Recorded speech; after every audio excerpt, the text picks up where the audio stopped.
Richard is responsible for the day-to-day management of the 6th largest local building trade association in the nation and the largest local association in the state.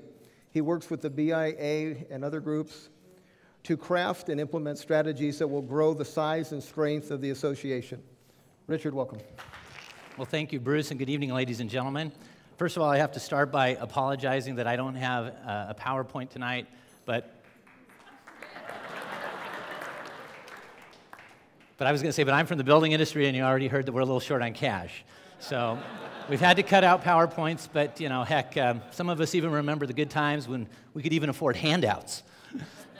And I do want to also apologize, and just sort of in the interest of full disclosure, I'm just going to let you know I'm absolutely the least qualified person on this panel, but I'm kind of used to it. I'm just the builder guy. 2 weeks ago, I spoke on a panel on energy efficiency in the home, the latest in technology, and I was on a panel of physicists, scientists. The guy I spoke after was a nationally recognized physicist from the Lawrence Berkeley National Laboratory. He's talking about, you know, how the electron works. I get up there and I've got to talk about double pane windows and tight heating ducts. So bear with me. I'll do the best I can, and we do appreciate you being here for this important cause, because I'm assuming you're out here for the cause. No one in their right mind would be out on a Saturday night to listen to this much bad news, so I assume you're all here for the cause.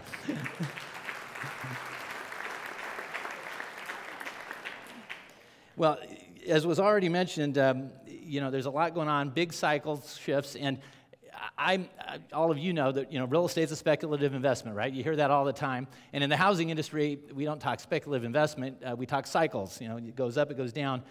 And I do think that the danger in thinking in terms of everything's just a cycle is that pretty soon you start to think that we're just sitting in a car on a roller coaster. And when it's going up, it's going up. You don't have to be good, you don't have to know what you're doing, you're just riding the cycle up. And when it's going down, you're just along for the ride. There's not a darn thing you can do. You're stuck in that car. There's no steering wheel. It's on a track.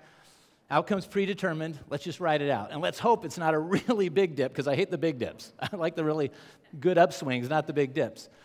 I don't believe that. And I know all of you don't believe that, or you wouldn't be here. And that's, I want to thank Bruce for putting this on. We're really going to try to see if we can figure out what's happening and how we get at some of the solutions.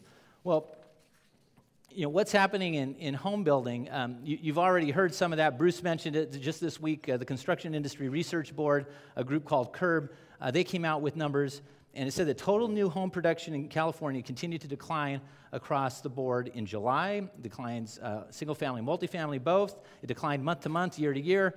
Basically, the numbers support a notion that California will produce the lowest number of new homes in recorded history. Sounds kind of ominous, recorded history. Let's just be clear. We've only been recording this since the mid-50s, okay? But it is bad. It's bad. And in the industry, we don't talk about a recession. We've been talking about a depression. It's very difficult. Specifically, we'll build about 75,000 new homes this year in California. 75,000, what does that mean? Well, we did 113,000 last year, and that wasn't a good year, in case any of you missed it. And just 3 years ago, we did 209,000. So in 3 years, we have cut to 1/3 the amount of production. And thank you, Chris, for pointing out it can only go down to 0, right? Yeah, you think that's funny, don't you?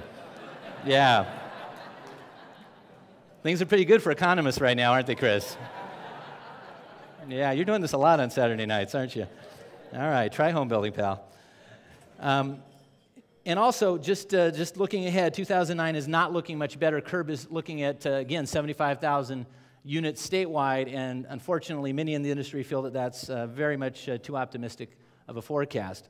So things are tough for home building. How about here in Southern California? Well, unfortunately, the news is not much better here. In fact, you could even say it's a little worse if you consider that Riverside and San Bernardino counties alone account for 30% of the reduction in single-family home permits across the state. So we are the home of much of the housing decline. Overall, Southern California permits have done that same sort of reduction to 1/3. We were at 100,000 permits in 2005. We're anticipated to be at 33,000 permits this year. Let's not miss the economic impact of that. And you know, the home building industry sometimes is like an aircraft carrier, but you know, as goes the economy, goes the home building industry, as goes the home building industry, goes the economy. And The truth is, if you look at the numbers with a multiplier effect, just in Southern California, our industry produced $48 billion in overall economic activity. $48 billion in 2005. This year, we'll be lucky to get to $18 billion.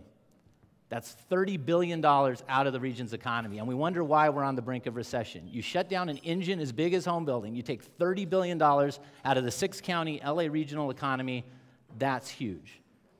And then, which comes first, the chicken or the egg? That's jobs, obviously, that's people's ability to pay a mortgage, et cetera. Well, let's move quickly into a few things that we need to cover tonight. I'm not going to hit on so much the broader crisis you've already heard about. Let's just talk about what's going on in home building. And I'm just going to hit a few quick bullets because time is short. First of all, I want to plant a notion with you that homes today, the way we build them, are no longer just shelter, they're infrastructure. Why is that? Because more and more legislatures, regulators, they are driving into the new home so many of our societal problems. Our energy efficiency in California's new homes is the best in the country, and they're raising the bar again with the codes this year. We're dealing with green building in the new home. We're dealing with urban runoff in the new home. We're dealing with global warming in how we build the new home. That's great, except new homes are only 1% of the housing stock. So we're trying to jam into 1% the cost of helping 99%. There's an economic inequality there, and when you talk about why the cost of new homes, these are some of the factors that drive up the cost of new homes. At the same time, though, I want to leave with you another proposition. New homes are the Priuses, and some of our old homes are the Hummers. And we don't think of homes the same way we think of cars. Of course, you think, hey, my new car's got features and benefits that my old car doesn't have, but when it comes to a new home, it's just like an old home, right? In fact, they don't make them the way they used to. The old ones are better. Let's be happy we don't make them the way we used to. There's great additions in a new home, and we need to recognize that because it plays out a little bit in how we sort of compare housing is housing. Square footage is square footage. Well, a time may be coming when we talk about what's happening in the future where there's greater value to those amenities being built into a home. All right, as a result of these added costs, a couple things we all know. New home projects are more expensive than ever to produce, and new home projects are harder than ever to get approved. And I want to just talk very quickly about residual land value because most of you probably understand it. Let's assume there's a few in the audience that don't, like me. But residual land value is this. Some people assume that the price we put on a new home is just based on the cost of land and every other cost added up, that's what we sell for. In fact, it's the opposite. You get to the new home price by figuring out what would a comparable home sell for in that area, and you work backwards. You subtract vertical construction costs, land development costs, fees and extractions, builder's profit, sales and marketing costs, financing costs, and what's left basically is your residual land value. So think about that. All the costs are built in. What's left is the land value. So what happens when the housing market is contracting, when prices are going down, when all of a sudden you can't sell a $500,000 home, it's now a $250,000 or $300,000 home? There are projects all over this region that just don't pencil. And it's important to understand that because understanding that helps you understand where this industry is focusing. If you understand that, then you understand why banks aren't lending on new projects or on land purchases. How do you value the land? You can't right now until there's more stability in the market. Builders, also, you'll understand why builders are so focused on trying to bring homes to market at the lowest possible price point, affordable levels. The more we can get to a lower cost home, the more chance that the land cost makes sense. Builders also are focused, this is also why builders are constantly focused on trying to deal with every new regulatory fee and extraction and reducing the cost of a home. And it also lets you understand why builders and developers are extremely focused on anything that adds uncertainty to the entitlement and building process, especially those legislative and regulatory changes that add time to the process. All right, to sum it up, real strength will return to home building when real strength returns to everything else you've heard tonight. When there's real stability in the housing market, stability of prices, stability of credit, reduction of inventory, and this coupled with other economic indicators like job growth and income growth, that's what's needed to bring back our sector. Thank you all for having me here tonight.